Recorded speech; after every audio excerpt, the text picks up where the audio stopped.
J like the letter. Hey guys, Noam here from Safari Pedals, and in this video series I'm just gonna dive into detailed tips and tricks that I think could be really useful for you guys. And this time I want to talk about master bus processing on a song. So I got this really cool song I'm working on right now, and it sounds pretty dope. There's nothing on the master at the moment, and it is clipping, which means that it's going through and over 0 dB, but it's still pretty quiet when you hear it compared to reference tracks and other mastered songs. So let's just hear it for a second.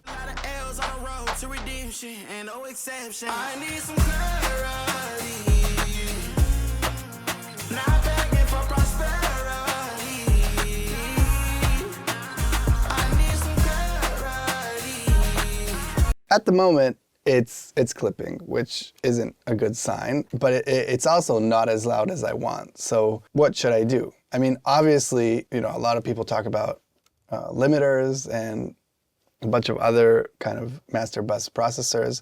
I think the first thing that's the most important part of the process is I'm going to take all the buses that go into the master bus, and I'm just going to group them. In Pro Tools, you could do it the same way with different DAWs. I'm just going to lower the volume of everything going into the master bus, so it gets into the master bus at around -12 dBFS, which is, in my opinion, kind of the sweet spot.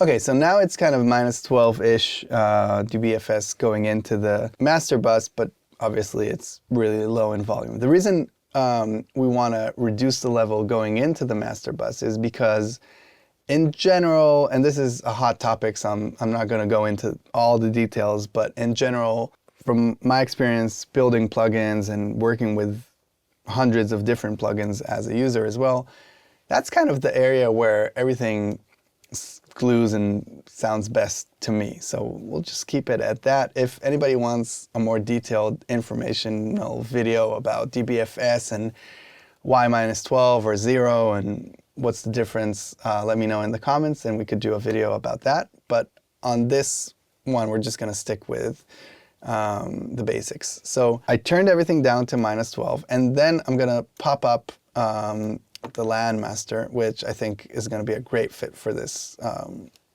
this track, and I'm going to put it last in the chain. The reason I'm putting it last in the chain is because it's going to increase the volume, and essentially if you put anything after that, it's going to clip again and it's going to sound bad. So anything I want to put on the master other than the Landm master is going to come before. What I'm going to do is I'm going to listen to the track and I'm going to slowly increase the input gain knob until it sounds loud enough on one side, but not so much squashed and compressed on the other side. So let's just play around with it and see where it takes us.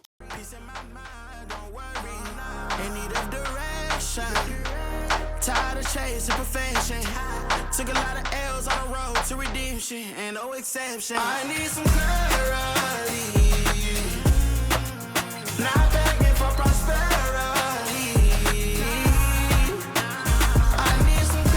Yeah, that sounds pretty good. It crunches the kind of the top end, and it makes it a little bit saturated and compressed, but I like that. And I'm not one of those people that look too much, like go over the meters so much. I mean, just be wild, do your thing. If it sounds good to you, it sounds good. So right now we're at plus 14.5, and that means, you know, mathematically, that if we reduce the level when it was clipping by 12 dB and we pumped it up by 14.5, that means that we gained 2.5 dBs of gain, essentially. But what's cool about the Landm master is it has all these other features that normal limiters don't really have. So it's kind of an all-in-one plugin that you can stick on the master and just go crazy with. So what we're going to do is we're going to play around with the width and saturation while the song is playing again, and see how it sounds. I think it sounds pretty good as is, but let's see what can be achieved when these two are engaged. And also what's really cool about the Landm master is you have this low frequency and high frequency gain, which is controlled by the crossover. So you could decide if you want to just boost a little bit more highs or lows, you can do it within the plugin. So let's just give it a go while it's playing. And I think what I'm going to do is I'm going to boost a little bit of low end to make it thicker. And I'm going to saturate it a tiny bit. Let's see. Peace in my mind, don't worry. In need of direction. Tired of chasing perfection. Took a lot of L's on the road to redemption, and no exception. I need some clarity. Not begging for prosperity. I need some clarity. Yeah, that sounds really good. So I boosted a little bit of low frequency under 68 hertz, which means that anything under that gets a little bit of boost.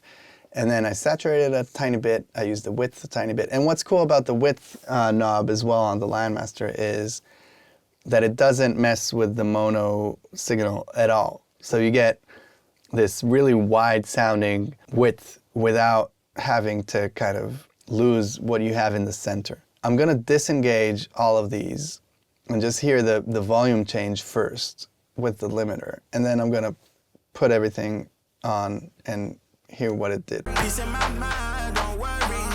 In need of direction. Tired of chasing perfection. Took a lot of L's on the road to redemption, and no exception. I need some clarity. Not begging for prosperity. I need some clarity. Yeah, I think it's really good. Initially, I thought I would maybe put another thing on the master, but with all this tweaking, I just feel like the Landmaster is good enough for now. Thank you for checking out the video. I hope you enjoyed it. If you like it, please comment and subscribe, and I'll see you guys next time. And if I'm stumbling, I'm in the grave. Never gonna fumble it. I get the bag and I run with it, gunning it, gunning it, gunning it, gunning it.